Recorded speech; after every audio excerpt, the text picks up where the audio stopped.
The announcer said, now making his major league debut, number 55, Jermaine Curtis. And I started walking to the plate. At this time, my heart was pumping out of my chest. I took some deep breath to control my heart. And once I controlled my heart from jumping out of my chest, all I could hear was the screaming fans yelling my name, saying, get your first hit. Let's go. Come on, Jermaine, get your first hit. It seemed like it wasn't real. And as I kept thinking about this moment, my thoughts flashed back to the billion swings I had taken in the cage, the billion ground balls I took on crappy baseball fields around the country, the several windows I broke in my neighborhood and inside my house, the countless hours of being in pain and playing through it, the sacrificing of family relationships, friendships, and night outs on the town. See, this journey has been an emotional roller coaster. And at times, I had believed I was going to get to this point in making my MLB debut. And other times, I didn't believe. I took a deep breath and started walking to the plate. I said to myself, this is my time. I got this. And I kept walking. I take a step and another step and another step and another step. I'm making my way around the umpire and catcher, and my heart feels like I just jumped out of a plane and I'm falling towards the ground. Doo-doo, doo-doo, doo-doo, doo-doo, doo-doo. I take another step, but wait, how did I get here?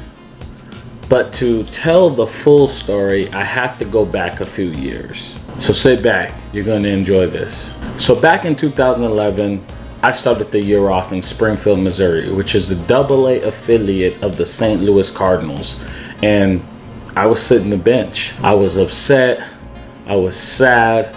I was frustrated. I was in a bad state because up until that point, I had always been a player that played. So my ego was shot and I was beginning to give in, and that really stressed me out so much that I couldn't sleep at night. So I did what I believe every player would do that was in my shoes. I called my dad and I remember he said, Jermaine, the cream rises to the top. Don't give in. Keep working hard. Keep believing in yourself. You will get through this and be on top. The cream rises to the top. My dad was right, but at that moment I couldn't see it. And for the next few weeks, I continued to struggle mentally and with my performance on the field.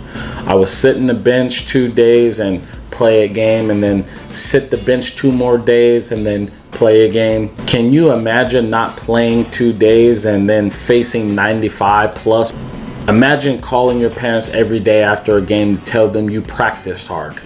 Or better yet, imagine telling them that you are happy, but you're not. Imagine going to the field knowing you are not going to play. See, every day I would feel like it was pointless, like I was wasting my time. I would show up to the field at 1 p.m. and immediately see my name was not in the lineup, and I would relive the depressing moments every single day. I would stretch, take BP, and just sit and watch a 9-inning game over and over. It got so routine that I didn't even feel anything at all when I wasn't in the lineup. I was neutral, no feelings at all. And at that point, I realized that I would rather lose a game for my team and feel something than just go through my day not feeling anything at all. At this time, I was still having bad nights of sleep and I was hitting barely 200. Finally, I got down on my knees beside my bed and I prayed. I said to God, you have always known my dream. You knew it before I did.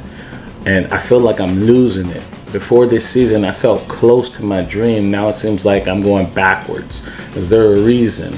What have I done? What do I need to do? And once I said that, I knew that in order to keep my dream alive, I had to keep thinking of the big picture, but really focus on the things that I could control. So the next morning when I woke up, I said, I'm going to be the best bench player in the world. Now you laugh, but truthfully, I did say this to myself. I said that I will become the best bench player in the world. If that was going to be my role, I might as well take advantage of it. Then from that point, I started increasing my stats. I went from 200 to 210. I went from 210 to 220. And it started to go up and up as the season went on. By midway of the season, I was hitting 260, and the third baseman at that time was hitting 230. And the next thing you know, they traded him. I was pumped, my teammates were pumped, because they had seen how hard I worked for this. So everyone was pumped for me. Everyone's like, oh, this is going to be your shot. My dad was pumped, my family was pumped. It was my time to play every day, and I was like so excited. I thank God because my opportunity was finally here. I would be able to play every single day again, have fun, doing the thing that I love to do. But then this happened. The Cardinals went and signed a player from independent ball, and I went back to sitting on the bench. My teammates came to me and was like, man, I'm so sorry. I'm so sorry, man. Hey, keep your head up. Things will change. I just shook my head and was like, it's all good. It's all good. I mean, what can you do at that moment, you know? I then went back to work. In the games, I raised my average from 260 to 270. Then from 270 to 280. I just slowly crept up and tried to be the best in the world in the circumstances I was in. Next thing you know, I was hitting 290. And I started to play more. I started playing other positions. I played second base. I played third base. I played left field. I played right field. And I did well at those positions, actually very well. So I got more and more playing time. I ended that year off hitting, I believe, 315, and was an end of the year all-star, and I was an organizational all-star as well. I left that season feeling good because I was met with a mental battle all year long, but I didn't give in. And the next year in 2012, I was certain that I was going to go back to AA. However, I started the year off in AAA. And guess what I did in AAA? I sat the bench. At this point, I wasn't even upset. I already had figured out how to beat the situation. And then what happened was I got sent down to AA. When I got down to AA, I went to the manager's office. Usually, you know, when you go to a new club, you sit down with the manager and he outlines everything for you. And Schultz said, you're going to play every day at third base. The organization wants to see what you can do. I was so pumped because I knew what I could do, and I knew this was my opportunity. And I told myself every single day I was going to be the best third baseman in AA and in the Cardinals organization. That year I hit 310 or so. I played amazing defense at third base. I became an all-star, and we won the AA championship. In 2013, I knew I was going to AAA. I just didn't know where I would play. Right before spring training ended, Pop put me in his office and said, you're going to play every day at third base. You've earned it. But one of the things the organization needs more from you is to hit more RBIs. So you're going to have to increase that to have a chance of playing in the MLB. I was pumped. I was relieved. Things were going my way. Finally, after all these years, things were going my way. You had no idea how happy I was. I was so happy because I was going to play, but they told me what they actually wanted from me. And that's the first time that they ever did that for me. So that was a very good thing. And then a week later, we left from Palm Beach to Memphis. Right before the season started, I created my mission for 2013. I usually do this every year. Every year, I create a mission for that year. It has mental game stuff in it. It has all these goals I have in it. It has everything. And every day, I read it to myself 3 times per day. See, the reason I do this is because my mission keeps me on track and never let me lose sight of what I wanted. So that year I put, I am going to be in the major leagues before July 1st, 2013. And I was going to lead my team in RBIs. And when opening day came, I was batting in the 9 hole. Yes, the 9 hole. I hadn't ever batted in the 9 hole. So that was a huge blow to my ego, but immediately after I looked to the 3 and 4 hole, and I visualized myself being there. My dad always told me, you earn everything in this world. So I was out to earn my spot, and I wanted that 3-4 hole, that 3 or 4 hole. On the first few days, I was not getting hits, and we weren't winning much, but every time I came up with runners in scoring position, I would drive them in. It seemed like the top of the lineup would never get on base, and then the 5, 6, 7 hole and 8 hole hitters would. And every time they were on second base or third, I would drive them in. I was literally never getting any hits when runners were not in scoring position. But once they got into scoring position, I would hit them in. And next thing you know, I was batting in the 8th hole. Then a few days later, the 7th hole, and then the 6th hole. And at this time, I was leading the entire team in RBIs. I remember having a quick chat with my locker mate, Adron Chambers, and he said, "You keep playing like this and you're gonna get called up." That statement shocked me for 2 reasons at this point. The first, I honestly wasn't even thinking about the big leagues like at that moment. I was thinking about being the best on the team and moving up the lineup. See, my goal was to get to the big leagues in July, and it was still April, and I wasn't where I wanted to be. The second reason was because I was standing out to my teammates and peers, and I didn't even think I was playing to my best ability. Overall, that statement made me feel really good. And about a few days later, we were playing in Nashville, Tennessee against the Nashville Sounds at the old stadium. I believe the date was April 25th, 2013, and we were facing Johnny Hellwig. He threw 94 to 97 power sinkers, and he could get up to 98, 100 miles per hour, so he was pretty nasty. Well, in that game, I had a sac fly and got an RBI, but there was something that happened in that game that was out of my character, and I'm still embarrassed by it. So it was the 4th inning, game was tied with the runner at third base. It was 2 outs, and Hellwig was still pitching. I knew he would throw me a sinker because, he had a dirty power sinker, and he wanted me to roll over the pitch. So first pitch he threw a sinker and I took it. It was a ball. And I was like, yeah, I got him. I'm going to get this RBI. There's no way he's going to get me. I know what he's trying to do. I'm going to beat this guy. I got him. Literally, my mouth was watering. I wanted that RBI more than anything else in this world. Well, the next pitch, he throws me another sinker, like 95, 96, and I grounded it out to shortstop. And once I hit it, I was mad. I was furious. I did exactly what I didn't want to do. I threw the bat down and kind of jogged to first base. This was out of my character by a long shot. Well, the shortstop bobbled it, and then bobbled it again, and then bobbled it again, and he still had enough time to throw me out at first base. My teammates were upset, I was upset, and I was disappointed in myself, and I knew my manager was going to yell at me after the game because, again, this was out of my character. Well, we ended up losing that game, so after the game we all go in the clubhouse, and usually the TV is on ESPN when we lose, but there's no volume. Well, on ESPN, Matt Adams had gotten hurt and was put on the disabled list, and I believe Matt Holliday was kind of hurt and Matt Carpenter was a bit banged up too. I think that's what happened. So everyone was wondering what was going to happen in our clubhouse. When you're that close, everyone's watching. Everybody's watching the big league level. And I was not wondering what happened. I was standing in front of my locker upset that I didn't get that RBI in and that I didn't run to first base. Well, as I was in deep thought, I get a tap on my butt saying, "Come to my office." It was my manager, and from the sound of it, he wasn't pretty happy. When we get in there, he says, "Hey, on that play,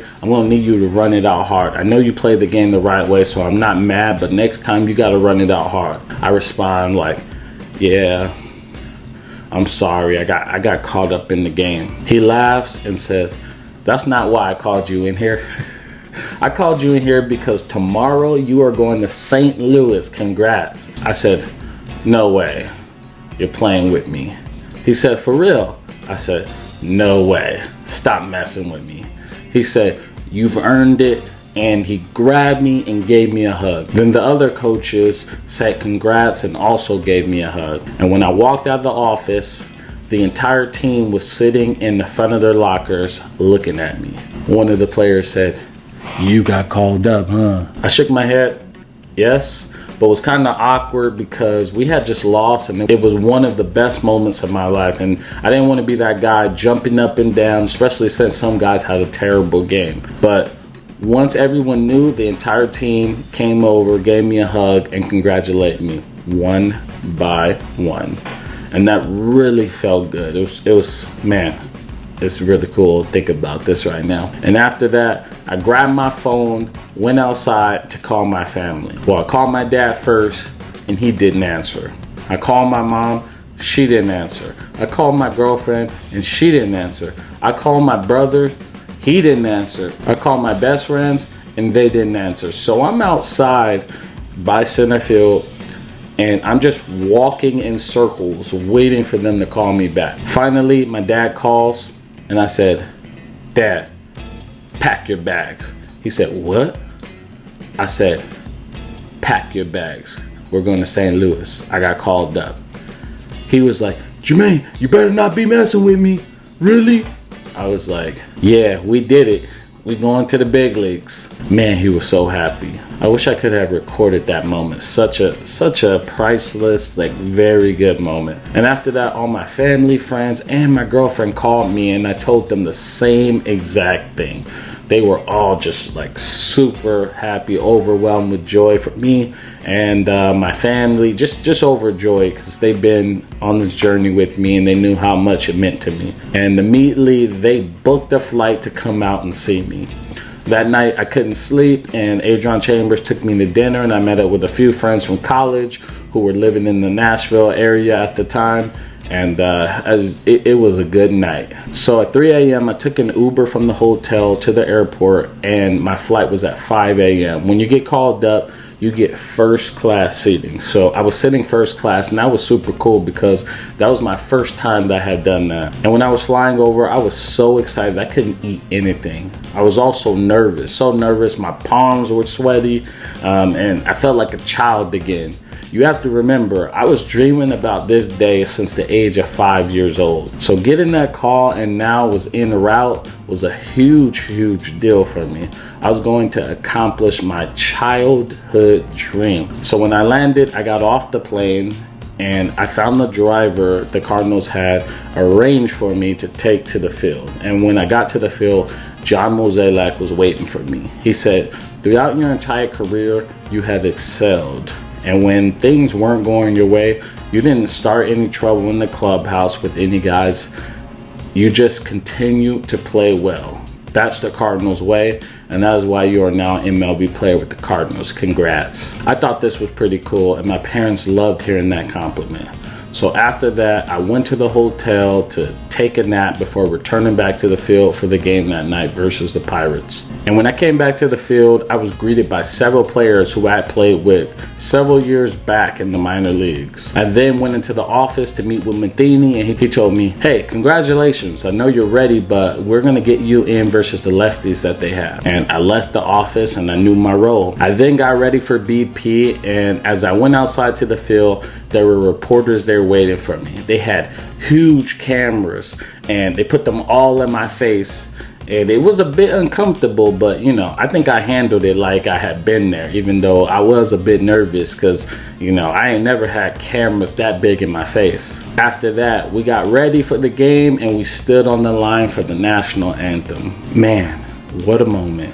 Seeing 40,000 fans standing up for the national anthem. At this point, I thought I was dreaming. So after the national anthem, the game started, and I did not start this game. I was a little bummed because I had waited years to get to that point, but I knew my time was coming. I would be ready. The next day I got there, and it was the same routine. I was not in the lineup, but I was ready. And when the game started, I felt like today was going to be the day I play. Well, sure enough, it was late in the game, bottom ninth to be exact. Matt Carpenter was going through some pain, so they said, "Jermaine, you're gonna hit for Matt Carpenter." My heart started jumping out of my chest. Doo-doo. I grabbed my helmet and I ran to the steps to hit. As I got close to the steps, I realized I left my bat. So I had to run back to grab my bat and then make my way back to go onto the field to hit. Now that I look back at it, it's pretty hilarious when you think about it. I mean, who leaves their bat before hitting? Especially it being their first at bat in the major leagues. But like I said earlier, my heart was beating out my chest and things were moving fast, super fast. So then I step out into the field, and as I step on the field, the announcer says, "Now on deck, going to make his major league debut." And when he says that, 40,000 fans stood up to congratulate me. And they started screaming and yelling like nothing I had ever seen or been a part of before. My heart started beating really louder.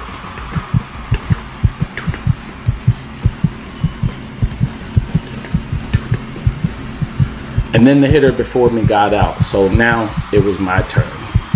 Then the announcer said, now making his major league debut, number 55, Jermaine Curtis. I waited for a second because it was my moment and I didn't want it to end. I took as long as I could. This was my show. The 40,000 fans were screaming. My hometown was watching. My family was there. My girlfriend was there. My best friends flew in too, and they were there. This is what I dreamed about for 20 years, every single day. And everything I had worked for came down to this moment right here. I took some deep breaths to control my heart.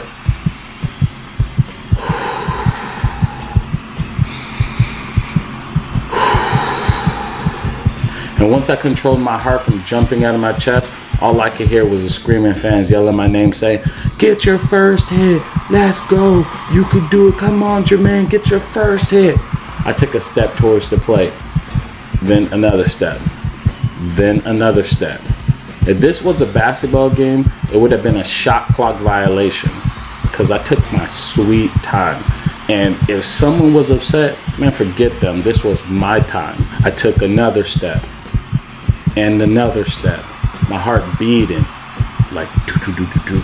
You would think we were at a rock concert. I finally get to the umpire and the catcher, and the catcher was Russell Martin. I knew him from when, he was with the Dodgers and I was playing at UCLA. They came over to practice and we kind of got to know each other. He said, congrats, now get your first hit right now. We're gonna challenge you. I was like, okay, let's go. And I said that as I did my normal box routine. I was pumped. I'm like, okay, let's go. If they're gonna challenge me, let's do it. And once I finished my routine, I took a deep breath, dug my feet in, looked at the pitcher, and the pitcher was Jason Grilli. At this time, he was one of the best closers in the game, but I didn't care because as a player, if you don't think you belong, you shouldn't even be there. So that didn't matter to me. So I was thinking and saying to myself, I'm gonna crush this guy. I got him, I'm gonna crush him. And the first pitch, he threw me a slider for strike one. I looked back at Russell Martin, and he started laughing. And I was like, what the? He said, now we are coming after you. I took a deep breath. And now I was relaxed at the plate because after the first pitch, it was like any other bat I had had in my life. So now it was game time. Took another deep breath. Dug my back foot in so I felt stable. And I looked at Jason Grilli. Determined.